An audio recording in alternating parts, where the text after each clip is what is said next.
Hey, I'm Rogan and welcome back to Lesson 2. In this short guitar course, I'm taking you from never having played guitar before to having the skills and confidence to play your favorite songs. In today's video, we're going to talk about something that makes your chords and playing feel alive, and that is rhythm and strumming. If you've come from the previous video, you already know 4 chords. Those chords are A minor, C, G, and E minor. So today we're going to make those chords speak by adding some rhythm. Before we start strumming, I would like to highlight something very important. If you listen to music, you naturally tap your foot, nod your head, move your body, click your fingers. That's because rhythm is innate. So while we learn to strum here, I'm going to be giving you structure and teach you how to count it, but I would like you to avoid overthinking rhythm, because rhythm is inside of you, and once we create a connection between your brain and your strumming hand, you are going to start feeling how things just flow naturally without you needing to count or to keep track. It's just supposed to happen, and that is the level of strumming we would like to get to, and with enough practice you will get there sooner than you think. Strumming and rhythm are built primarily off 2 movements. Those are going to be downstrokes and upstrokes. And as we start varying where we play downstrokes and upstrokes, and we vary the volume of them, or the intensity of them, we start to create rhythm. So you could think of it in a sense that your right hand is like a drummer in the band that's creating rhythm and groove, where your fretting hand is creating the chords and the melody. A downstroke is where we just move our strumming hand down through a chord, and an upstroke is just the reverse, where we move it back up. So how we typically count rhythms is by counting 1 and 2 and 3 and 4 and 1. So that cycle just constantly repeats. So for the time being, what I want you to think of is that every time we say a number, so in this case 1, we'll play a downstroke. And every time we say and, we will be playing an upstroke. So let's do 4 beats per chord. We're going to do A minor to C together. We're going to just play downstrokes for each number that we count. Let's count it together. Are you ready? Here we go. 1, 2, 3, 4.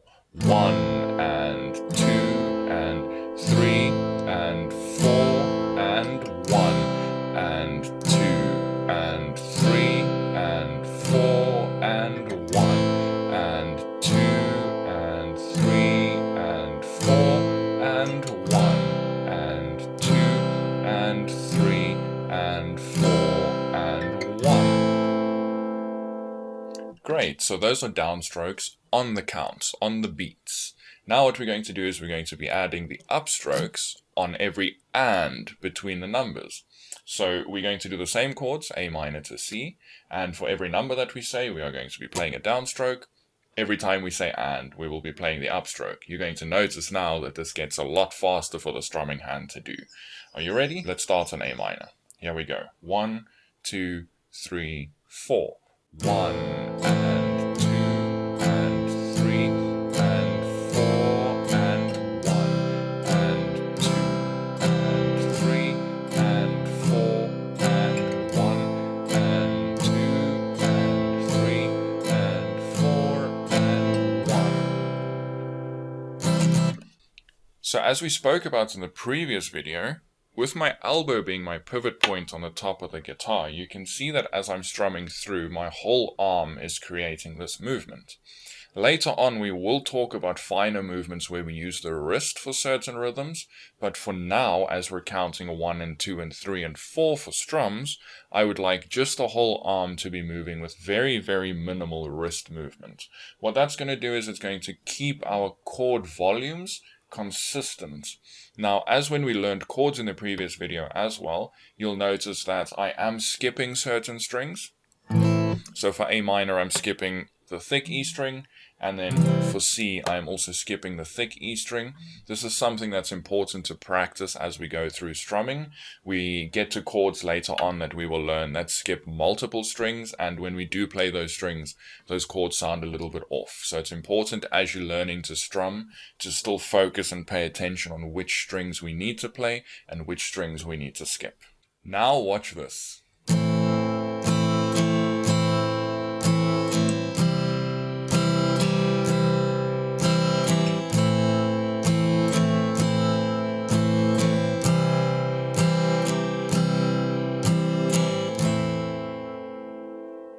See, suddenly it sounds very, very musical and rhythmic. What did I do? I just skipped an upstroke. So now we're going to learn that strumming pattern right there. That is called down, down, up. So all that we're doing here is, if I count it out loud, you'll hear that I'm going 1 and 2 and 3 and 4 and 1.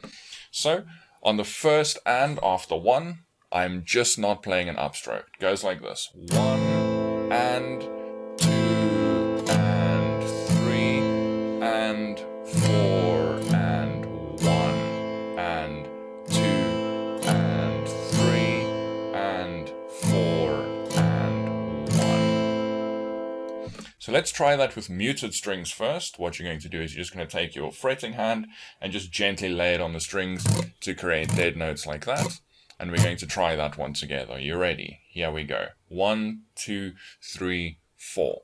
1 and 2 and 3 and 4 and 1 and 2 and 3 and 4 and 1. Now that you've got that, let's try and put that with the chords that we just played, which was A minor to C.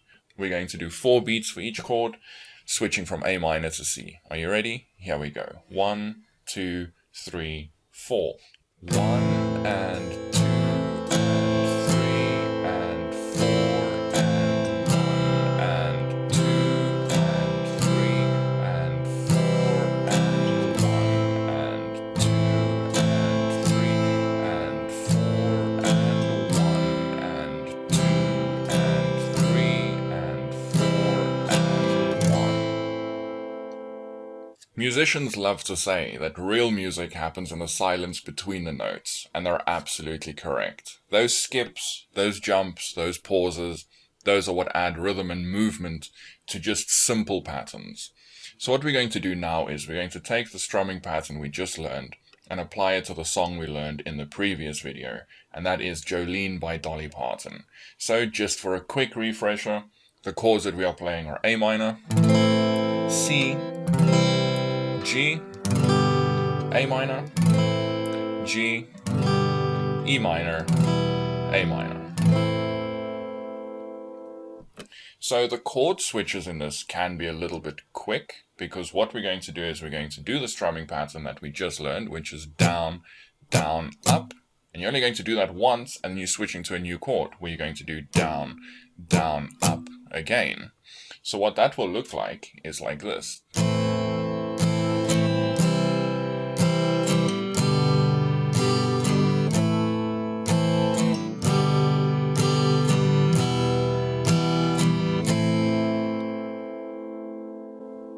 Alright, so you ready to count that one with me? Here we go. 1 and 2 and 3 and 4 and 1 and 2 and 3 and 4 and 1 and 2 and 3 and 4 and 1. So in totality, the sound that we are looking for with a strumming pattern sounds like this.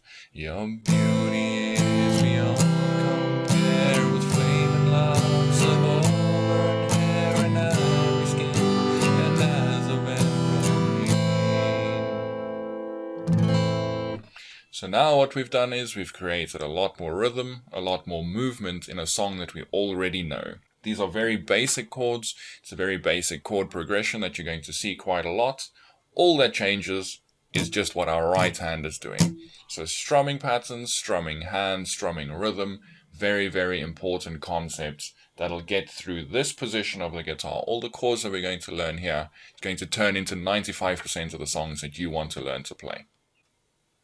So you've learned 4 chords, you've learned a song, and you've learned a strumming pattern. You're learning how to create music. I would like you to take a moment to reflect on just how big of an achievement that is in such a short amount of time. Leave a comment below and let me know how practice has been going for you. Let me know how learning strumming went. Tell me how learning to switch between the chords is going. I would love to hear all of it. In the next video, we're going to be learning a totally new strumming pattern. We will learn a couple of new chords and we'll apply that to a brand new song. So don't forget to leave a like on this video and subscribe so that you don't miss the next one. I'll see you in the next lesson.